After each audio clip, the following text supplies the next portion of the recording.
कथा में पूरा रामचरितमानस नहीं कहा जा सकता है। कथा में उतना व्याख्या करते करते समय नहीं रहता है जो हम पूरे रामचरितमानस के एक चौपाई पढ़े या दोहा पढ़े। इसके लिए इसका संपूर्ण रामायण पाठ करने के लिए एक पाठक को भी बैठाया जाता है जो आप रामायण एक तरफ से पढ़े। बोलिए भक्तवत्सल भगवान की। इसलिए थोड़ा सा एक भजन सुन लो, इसके बाद में आगे की कथा आप लोग श्रवण करेंगे। बोलिए श्री गुरुदेव भगवान की। हो कैसे ढूंढूं वे रघुबर पता तुका, रूप माया लिया जब घड़ी रात का, रूप माया लिया जब घड़ी रात का, कैसे ढूंढूं मैं रघुवर पता तुका, कैसे ढूंढूं मैं रघुवर पता तुका, रूप माया लिया जब घड़ी रात का, रूप माया जब घड़ी रात का, कैसे ढूंढूं मैं रघुवर पता तुका, कैसे ढूंढूं मैं रघुवर पता तुका।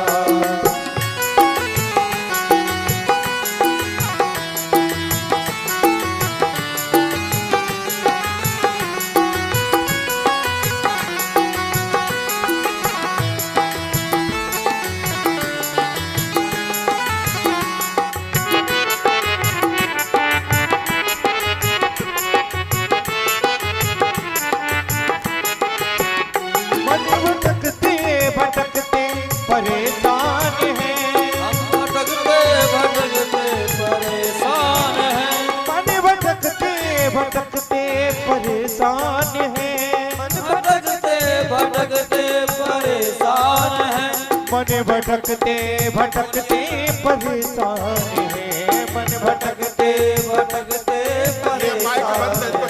अब तो केवल बचा आसरा आपका, अब तो केवल बचा आसरा आपका, अब तो केवल बचा आसरा आपका, अब तो केवल बचा आसरा आपका, रूप माया लिया जब घड़ी रात का, रूप माया घड़ी जब दिया आपका, कैसे ढूंढूं मैं रघुवर आपका, कैसे ढूंढूं मैं रघुवर पता आपका।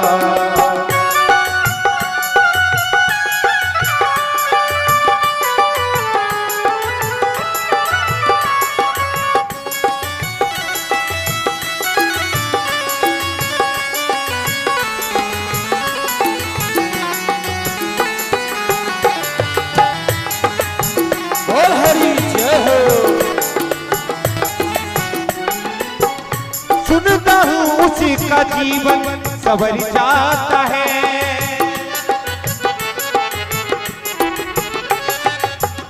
सुनता हूँ उसी का जीवन सवर जाता है, सुनता हूँ उसी का जीवन सुधरे जाता है, जिस पे होती करम की बराबता, जिस पे होती करम की नजर आपका, रूप माया लिया जब घड़ी रात का, रूप माया घड़ी जब लिया आपका, कैसे ढूंढूं मैं रघुवर पता आपका, कैसे ढूंढूं मैं रघुवर पता आपका।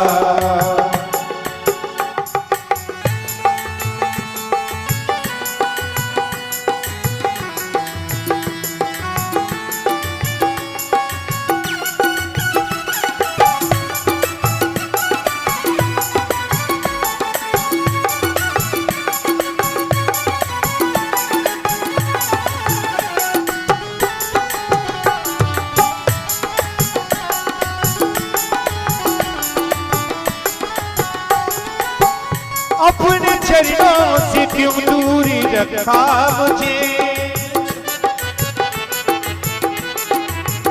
अपने चरणों से क्यों दूरी रखा मुझे, अपने चरणों से क्यों दूरी रखा मुझे, आपसे ही शिकायत है आपकी, आपसे ही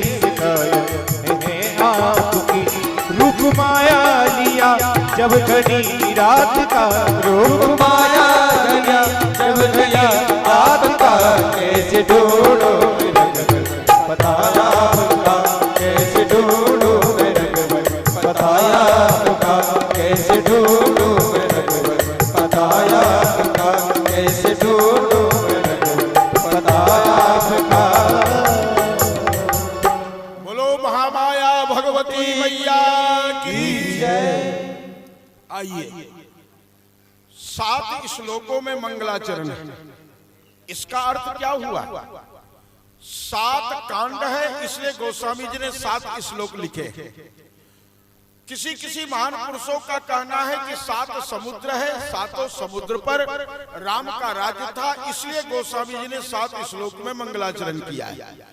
कहीं कहीं का कहना है कि संगीत में 7 स्वर होते हैं और 7 स्वर में से किसी भी स्वर में रामचरितमानस को गा सकते हो, इसलिए 7 श्लोकों में मंगलाचरण किया। प्रेमियों, और भी इसके कई भाव हैं। मैं समया भाव के कारण प्रणाम करते हुए आगे कहूंगा कि रामचरितमानस में गोस्वामी जी ने सबसे पहले वर्ण शब्द दिया है। वर्ण नामर्थ संघानाम रसानाम छंदसामपि मंगलानाम च कर्तारो वंदे वाणी विनायको। देखिए, वर्ण के अर्थ कई प्रकार के होते हैं, क्योंकि शब्द स्वतंत्र है। वर्ण का एक अर्थ जाति होता है, तो दूसरा अर्थ वर्ण का अक्षर भी होता है।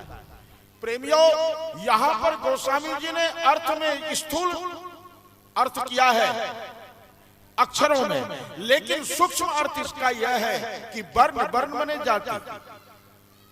रामचरितमानस का वर्ण क्या है, रामचरितमानस की जाति क्या है, तो आप इसको समझेंगे। रामचरितमानस का शुभारंभ वर्ण शब्द से हुआ है और रामचरितमानस की समाप्ति कहां पर हुई है, किस शब्द से? तो आप रामचरितमानस का पाठक होंगे तो याद होगा। सबसे अंतिम श्लोक क्या है? पुण्यम पापहरम सदा शिवकरम विज्ञान भक्ति प्रदम माया मोह मलापहम सुविमलम प्रेमांबुपूरम शुभम श्रीमद रामचरित्र मानस मिदम भक्त्यावगाहन्ति ते संसार पतंग घोर किरणैर दह्यन्ति नो मानवा। अंतिम शब्द क्या है? मानव शब्द। इसका अर्थ यह हुआ कि रामचरितमानस न ब्राह्मण है, न क्षत्रिय है, न वैश्य है, न शूद्र है। बोले रामचरितमानस ब्राह्मण क्षत्रिय वैश्य शूद्र नहीं, बोले तो बोले रामचरितमानस मानव वर्ण है। कौन सा वर्ण है? मानव।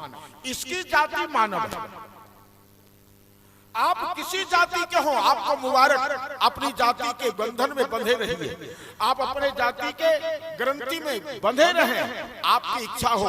लेकिन गोस्वामी जी का कहना है कि मेरा रामचरितमानस ब्राह्मण क्षत्रिय वैश्य शूद्र नहीं है, मेरा रामचरितमानस मानवा, इसकी जाति मानव है। जिसमें मानवता आ जाए वही रामचरितमानस का अधिकारी। वर्ण का अर्थ जाति और अंतिम में मानवा, अर्थात वर्ण और मानव के बीच में सारी राम कथा है। प्रेमियों, आपको एक बात समझना होगा। रावण ने ब्रह्मा जी से वरदान मांगा, क्या परमात्मा के हाथ मेरी मृत्यु हो?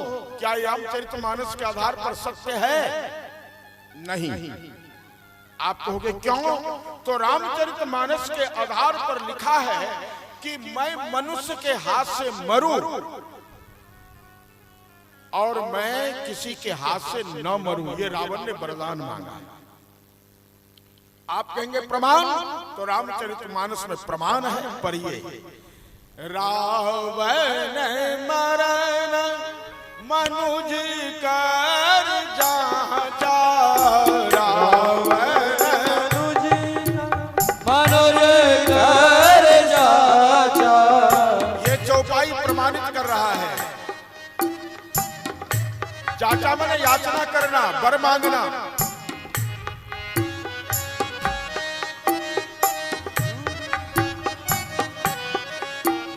उसने वरदान मांगा, मुझे मनुष्य के हाथ से मृत्यु हो, मनुष्य के अलावा मुझे कोई ना मारे, ये रावण स्वयं कह रहा है।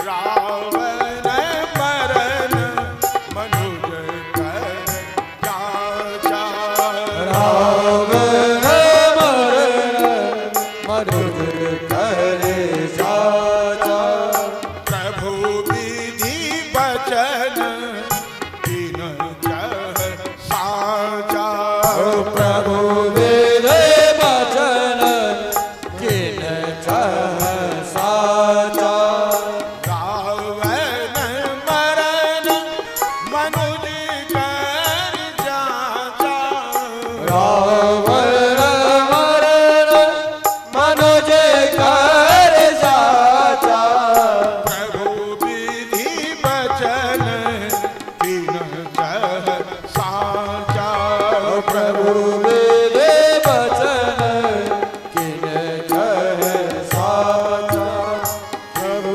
विधि वचन किन कह साचा, किन कह साचा।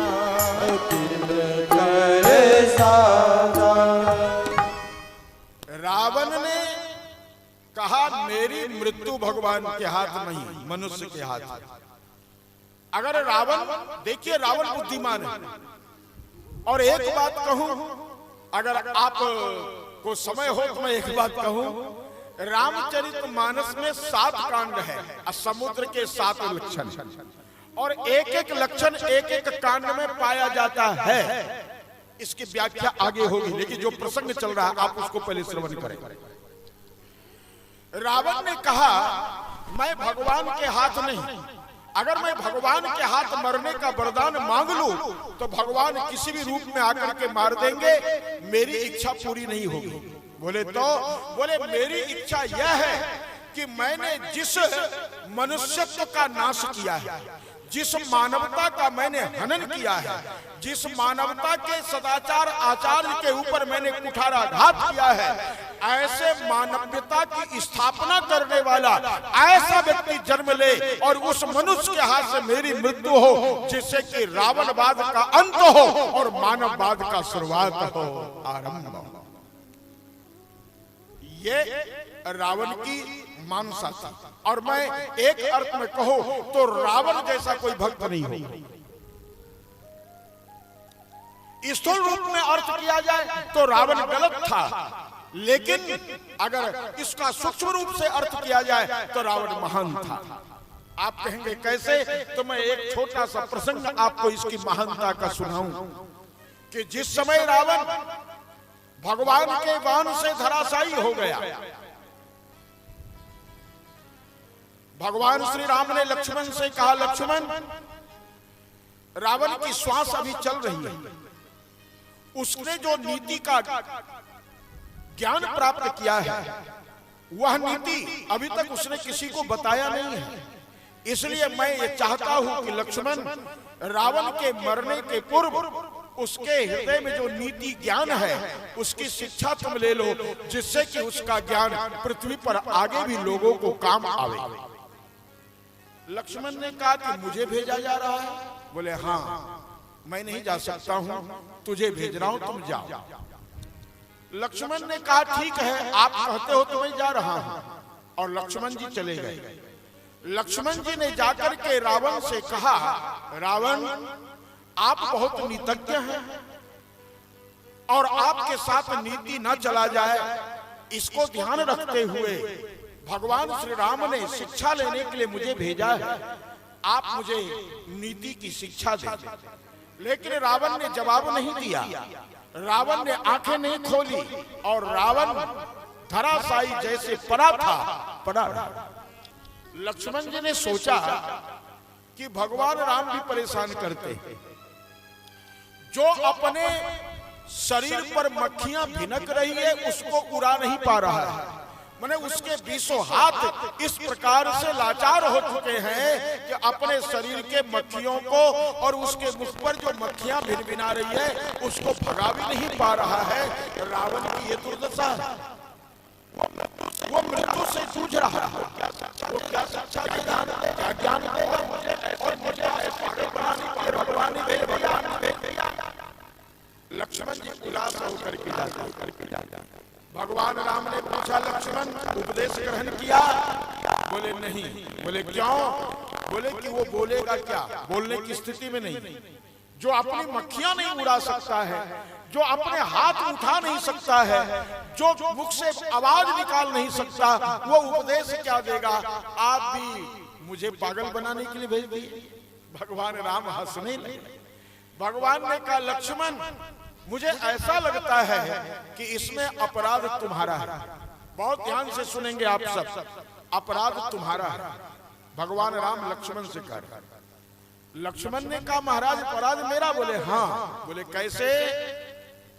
बोले तुम शिक्षा लेने गए तो किस स्थान पर खड़े थे? लक्ष्मण ने कहा, मैं उसके मस्तक के पास खड़ा था। भगवान ने कहा, यह शिक्षा लेने की विधि नहीं है। बोले तो? बोले शिक्षा ग्रहण करने वाला शिष्य होता है और शिक्षा देने वाला गुरु होता है। गुरु का स्थान मस्तक के पास होता है और शिक्षा लेने वाले शिष्य का स्थान गुरु के चरणों के पास होता है।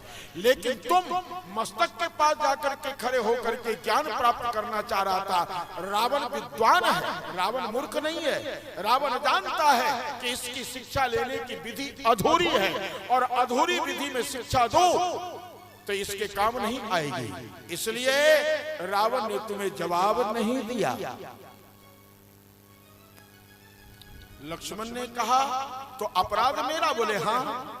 तू मेरा अनुज हो करके और तुमने शिक्षा की विधि को विपरीत कर दिया। जाओ, संभल के जाओ और उनके चरणों में बैठना। प्रेमियों, ये कथा मुझे सिखाती है कि आप जब किसी व्यक्ति से शिक्षा लेना चाहो तो कभी भी उसके मस्तक पर बैठने का प्रयास मत करना। हमेशा उनके चरणों में बैठ करके और आदर श्रद्धा के साथ ग्रहण करना। इसलिए कि गीता में भगवान श्री कृष्ण ने स्पष्ट कह दिया, क्या? तद विधि प्रणीपाते, ये श्लोक है। तद विधि प्रणीपाते परिप्रश्नेन सेवया उपदेक्षन्ति ते ज्ञानम ज्ञानिनस् तत्वदर्शिनः। भगवान श्री कृष्ण अर्जुन से कहते, अर्जुन तत्वदर्शी बनना चाहते हो, तत्वज्ञ ज्ञानी बनना चाहते हो, तो उसके लिए तुझे एक कार्य करना होगा। बोले क्या? बोले किसी तत्वज्ञानी पुरुष के पास जाना तो श्रद्धा लेकर के जाना। प्रणिपातेन, नम्र होकर के जाना। प्रणिपातेन का अर्थ एक नम्रता, लेकिन दूसरा अर्थ यह भी है कि उनके शरण में रहना। परिप्रश्नेन सेवया, उसकी सेवा भी करना। जब तक आप सेवा नहीं करोगे कुछ नहीं मिल सकता है, सेवा करने से मिलता है। मुझे एक बात याद आई कि रासायनिक विद्या एक फकीर जानता था कि लोहे को सोना कैसे बनाया जाए रसायन विद्या से। राजा ने कहा कि मुझे सिखाओ। उसने कहा ऐसे नहीं सिखाऊंगा। बोले कैसे सिखाओगे? बोले कि जो चेला बनता है उसको सिखाया जाता है। तू राजगद्दी पर बैठा, मैं नीचे बैठा हूं, ये शिक्षा अधूरी होगी। राजा को क्रोध आया, उसने उसको जेल में डाल दिया। लेकिन रसायन विद्या सीखने की उसकी ललक थी। उसने कहा कैसे सीखूं? तो राजा ने, उस बादशाह ने अपना भेष बदल करके और एक साधारण गरीब बन करके जेल के अंदर जाने लगा। उसका पैर दबाने लगा, सेवा करने लगा। वह रसायन विद्या का फकीर जान गया कि ये राजा बादशाह है, लेकिन मुझे जेल में डाल दिया और यहाँ सेवा कर रहा है, तो शिक्षा लेने की विधि यही है, इसको पहले सेवा करने दो। जब 1 महीने सेवा कर लिया तब एक दिन प्रश्न करता है कि मुझे ये रसायन विद्या बताएं। उस फकीर ने बता दिया। बताने के बाद अब उसको जेल से निकाल करके दूसरे दिन बादशाह ने अपने सामने उपस्थित किया और क्या कहता है, ऐ फकीर, तुमने रसायन विद्या मुझे नहीं सिखाई, लेकिन फिर भी मैंने सीख लिया। क्या तुम जानते हो कि मैं ही रसायन विद्या जानता हूं? लेकिन फकीर ने हंसते हुए कहा कि राजन, तुमने रसायन विद्या सीखा तो है, लेकिन राजा बनके नहीं सीखा, चेला बनके सीखा है। मैं उसी समय जान गया था कि तू नौकर नहीं है, तू गरीब नहीं है, तू राजा है, लेकिन मैंने तेरे से पैर दबाया, तेरे से सेवा करवाई, तब जाके ये विद्या दिया। अगर राज के घमंड में तू विद्या चाहेगा तो कभी नहीं मिल सकती है। प्रेमियों, भगवान श्री राम ने कहा, लक्ष्मण तुम कितने बड़े ज्ञानी क्यों न हो, लेकिन रावण की विद्या जानने के लिए, नीति जानने के लिए तुम्हें सेवक बनना होगा। इसलिए जाओ, इस बार चरणों में जाकर के प्रणाम करना और फिर प्रश्न करना। तद्विधि प्रणिपातेन परिप्रश्नेन सेवया उपदेक्षन्त ते ज्ञानम ज्ञानिनस्तत्वदर्शिनाः। इस प्रकार से आप लोग बड़े श्रद्धा से सुन रहे हैं, इसलिए मैं भी कुछ ऐसी तात्विक बातें प्रसंग आपके सामने रख रहा हूं। प्रेमियों, लक्ष्मण जी चले गए और रावण के चरणों के पास खड़े होके और हाथ जोड़ के प्रणाम करते। जैसे ही लक्ष्मण ने प्रणाम किया, रावण ने एक सेकंड भी नहीं लगा, लक्ष्मण के कंधे से धनुष और तरकस से बाण निकाल दिया और निकाल करके धनुष की डोरी पर उसने बाण रख करके और रावण के सीने के सामने ये रावण लक्ष्मण के सीने के सामने तान दिया और कहा, लक्ष्मण अभी मैं तुमको मार सकता हूं, तू बचने वाला नहीं है, मैं मार सकता हूं। तुम्हारे कंधे से मैंने धनुष छीन लिया, तुम्हारे तरकस से मैंने सारे बाण निकाल लिए।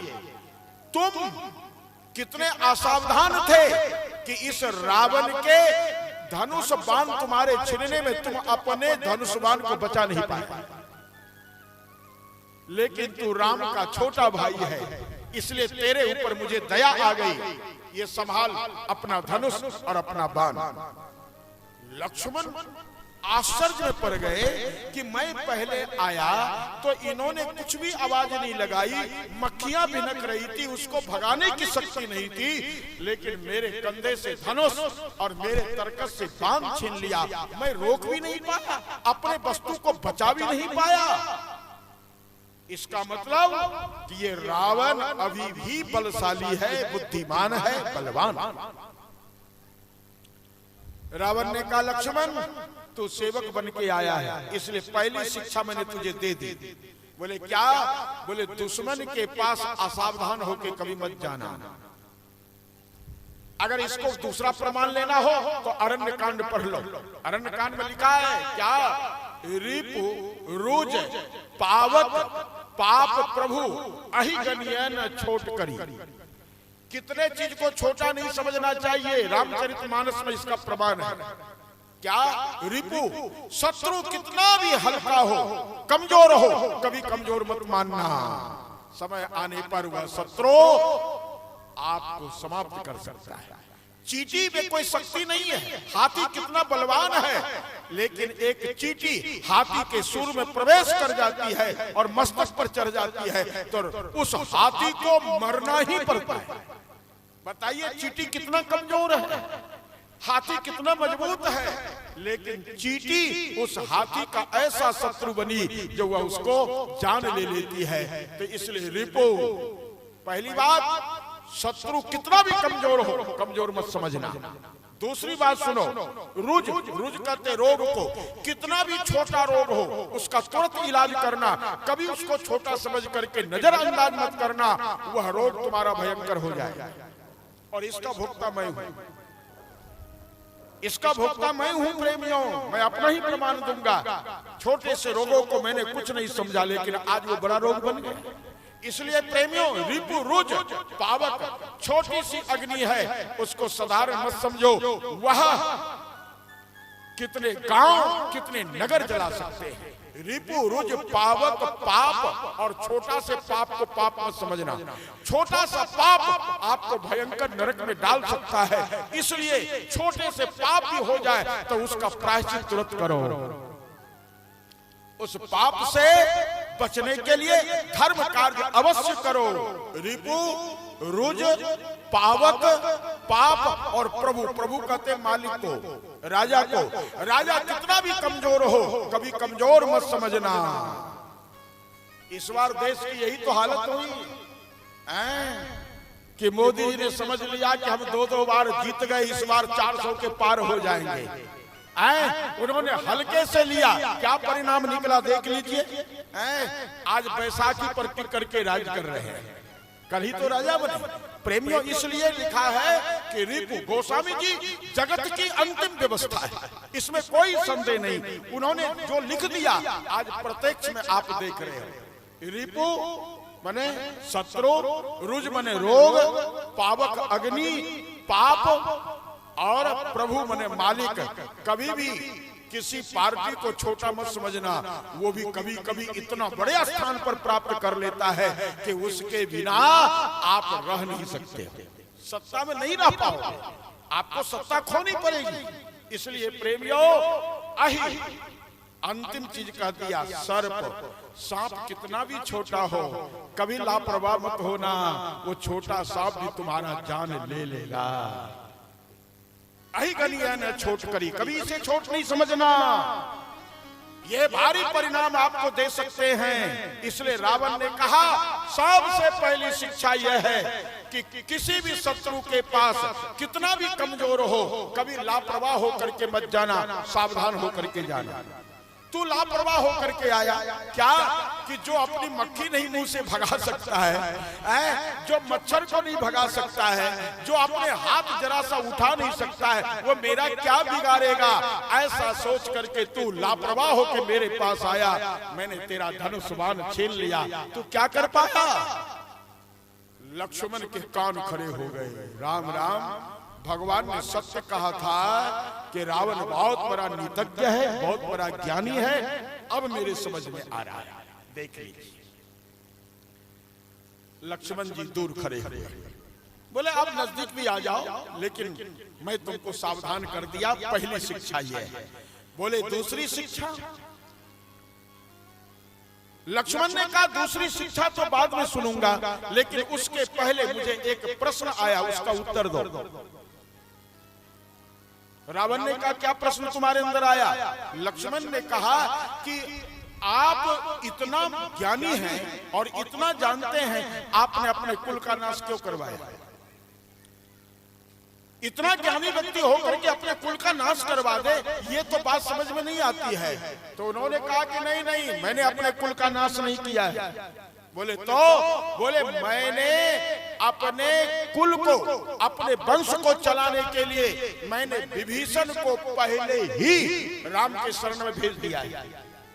क्यों कि मेरा तामसी शरीर राक्षस का है और मेरे परिवार राक्षस शरीर वाले हैं, तामस शरीर से भजन नहीं हो सकता है। हाँ, रावण ने अपने मुख से अरण्यकांड में कह दिया है क्या, भजन हो ये नहीं तामस देहा, ओ भजन न हो तामस देहा, भजन भजन हो ही नहीं तामस देहा, ओ भजन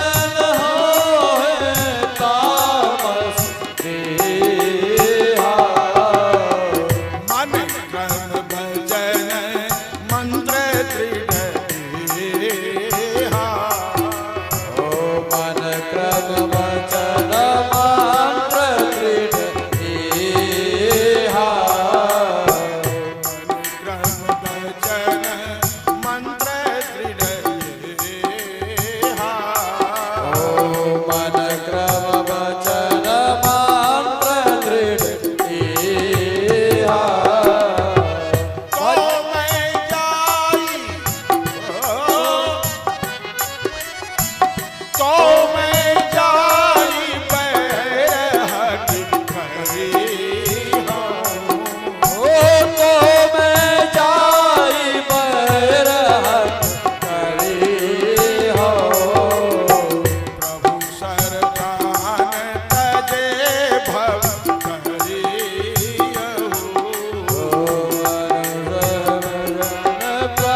लक्ष्मण हम राक्षस हैं, राक्षस का शरीर तामसी होता है, इस शरीर में मांस मदिरा आदि का सेवन होता है, इससे भजन नहीं हो सकता है और बिना भजन का उद्धार नहीं होगा। तो मैंने दूसरा उपाय उद्धार का सोच लिया, क्या? तो मैं जाय बैर हठी करी, मैं हठ पूर्वक भगवान से बैर लूंगा, शत्रुता करूंगा और उससे भगवान मुझे मारेंगे, मैं भवसागर से पार हो जाऊंगा। तो रावण कहता है, कौन कहता है अपने कुल का विनाश किया? मेरा वंश चलेगा। बोले कैसे चलेगा? बोले कि आपके वंश में कौन बचा? लक्ष्मण ने पूछा। रावण ने कहा मेघनाद। मैंने मेघनाद को राम के पास इसीलिए भेजा था कि तू राम के पास जा, तेरे द्वारा मेरा वंश चलेगा। तो उस समय लक्ष्मण ने प्रश्न किया, आपने विभीषण को शरण में जाने के लिए नहीं भेजा था? बोले तो बोले उसने राम की प्रशंसा की और आपको सीता जी लौटाने के लिए कहा और आप क्रोधित होकर के लात मार करके भेजे। ये लात मारना कोई प्यार से भेजना है? तब उस समय रावण ने कहा यह भी एक नीति है। बोले क्या? बोले शत्रु के पास किसी को भेजना है तो ऐसे ही भेजा जाता है। बोले क्यों? बोले अगर मैं प्यार से विभीषण को कहता कि विभीषण तू राम जी के शरण में चला जा, मैं तो युद्ध करके मरूंगा, और विभीषण जाता तो राम जी नहीं रखते। क्यों? राम जी जान लेते कि ये शत्रु का भाई है और मेरे पास आया है, कोई भेद लेने आया, षड्यंत्र रचने आया, उसको नहीं रखता। लेकिन मैंने लात इसलिए मारा ऊपर से कि राम जी जान ले कि विभीषण बेचारा रावण के द्वारा लात खा करके लाचार हो करके मेरे पास आया, तो उसको रखेंगे। ये नीति है। मैंने इस नीति के द्वारा विभीषण को रावण कहता है कि राम जी के पास भेजा जो मेरा वंश सुरक्षित चले। लक्ष्मण ने कहा लेकिन इसमें भी प्रश्न चिन्ह है। बोले क्या? बोले यदि विभीषण को ऊपर से लात मार के आप भेजते तो युद्ध के समय आप विभीषण को ऊपर बाण नहीं चलाते। लक्ष्मण ने कहा कि आप जब विभीषण युद्ध मैदान में आपसे युद्ध कर रहा था तो आपने ऐसा बाण चलाया कि वो बाण अगर विभीषण को लगता तो विभीषण नहीं बचता।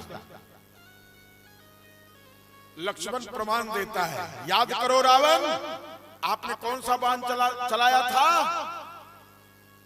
आवत देख शैल अति घोरा, प्रणतारति रक्षण पन मोरा। प्रेमियों, अति घोर बाण जो रावण चलाया वो विभीषण की ओर आ रहा है।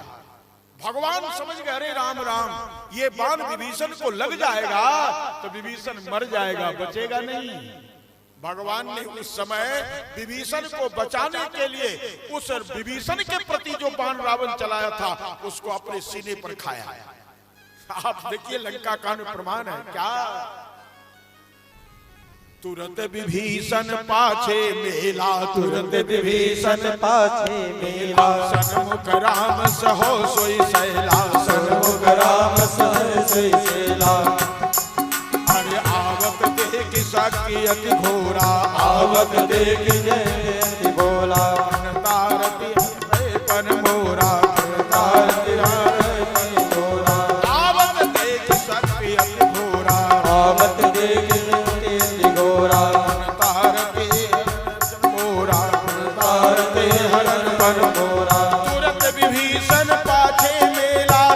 विभीषण पाछे मेला, तुरंत विभीषण पाछे मेला, तुरंत विभीषण पाछे मेला। सन्मुख राम सहो सोई सैला, सन्मुख राम सहो सोई सैला, सन्मुख राम सहो सोई सैला, सन्मुख राम सहो सोई सैला, राम सहो सोई सैला, सन्मुख राम सहो सोई सैला। भगवान ने विभीषण का हाथ पकड़ा, तुरंत पीछे धकेल दिया और उसके सामने खड़े हो गए। वह बाण भगवान राम के सीने में लगा। भगवान राम भी लीला रूप में धराशायी होकर जमीन पर गिर जाए। लक्ष्मण ने कहा रावण अगर आप और विभीषण को शरण में भेजते वंश चलाने के लिए, तो ऐसे कठोर बाण आप नहीं चलाते विभीषण को मारने के लिए। तब रावण ने जवाब दिया, लक्ष्मण ये भी मेरी नीति है। बोले क्या? बोले मैं तुझे शिक्षा दे रहा हूं, सुन। बोले क्या?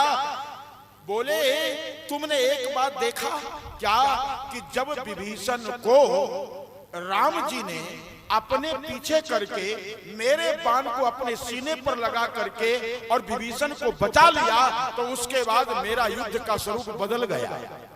मैंने अंधाधुंध युद्ध करना शुरू कर दिया, आंख मूंद करके।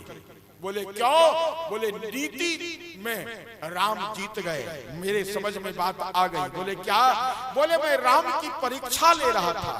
क्या है राम? जिसको तूने अपने शरण में रखा है, मैंने तेरे शरण में भेजा है, उसके लिए तू अपना प्राण देना चाहता है या नहीं देना चाहता? ये राम की परीक्षा थी। लेकिन जब मैंने देख लिया कि विभीषण को मारने वाला बाण राम ने अपने सीने पर सह करके विभीषण की रक्षा की, मैं निर्द्वंद हो गया, निशंक हो गया कि मेरा विभीषण सुरक्षित है, अब मुझे मरना है। मैंने अंधाधुंध बाण चला करके और अपने आप को इस स्थान पर पहुंचा दिया। सुग्रीव श्री लक्ष्मण जी रावण के इस शब्द को सुन करके गदगद हो गए। आहा, रावण मैं आपको प्रणाम करता हूं, आप तो महान भक्त निकल गए। मैं आपको शत्रु समझता था, लेकिन आप इतने महान भक्त निकल गए, धन्य है आपको। और प्रेमियों, इसके बाद रावण ने और कुछ बातें कही। वह कौन कौन सी बातें संक्षिप्त में सुन लो। रावण ने ये कहा कि मैं चाहता था कि स्वर्ग तक सीढ़ी बना के तैयार कर दूं। लोग मरने के बाद जाते हैं, लेकिन मैं जगह जगह कैंटीन खोल दूंगा। जैसे वैष्णो देवी जाते हो ना, जगह जगह होटल खुला हुआ है, चलते जाओ, खाना खाते जाओ, आगे बढ़ते जाओ। बोले इसी तरह मैं स्वर्ग तक सीढ़ी बना दूंगा, जगह जगह कैंटीन खोल दूंगा, होटल खोल दूंगा, आगे बढ़ते जाओ, खाना खाओ, विश्राम करो, फिर चलो और इस शरीर से स्वर्ग पहुंच जाओ। मैंने ये सोचा था, लेकिन मैंने सोचा कि मैं कभी मरूंगा ही नहीं, इसलिए आज नहीं कल, कल नहीं परसों करूंगा। लेकिन आज मेरे यह बात पूरी नहीं हुई, मैं जा रहा हूं। इसका अर्थ यह हुआ कि कोई भी अच्छा कार्य भविष्य के गर्भ में मत छोड़ना, उसको तत्काल करना। मेरा स्वास्थ्य उतना अच्छा नहीं था और मेरे पास समय भी नहीं था, मुझे तुरंत यहां से जाना पड़ेगा। लेकिन फिर भी हमारे श्री परशुराम जी, राजा राम जी और उनके साथ और भी सदस्यगण गए थे, मैं जिनके नाम से ज्ञात